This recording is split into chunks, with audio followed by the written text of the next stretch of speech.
Igbo ndị ọma, ekele m unu. Anyị alọghachila n'izu ụka ịkọrọ unu akụkọ ọzọ n'ihe omume ufe ndị Igbo. Ọla mma. Papa. Akụkọ nke taa bụ akụkọ banyere mbe na ewi. Otu mgbe ruru n'obodo ụmụ anụmanụ.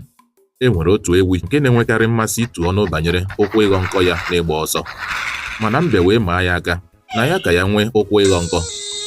Ụmụ anụmanụ niile wee jupụta n'ịtụnanya na mbe mara ewi aka n'ịgba ọsọ, n'ihi na ha maara mbe dịka anụmanụ nke na-adịghị aga ije ọsịsọ.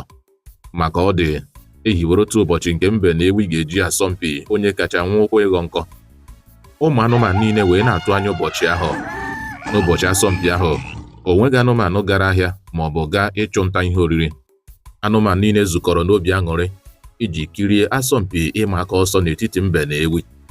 Mbe na ewi kwadoro onwe ha ma nwee obi ike n'onwe ha imeri n'asọmpi ahụ.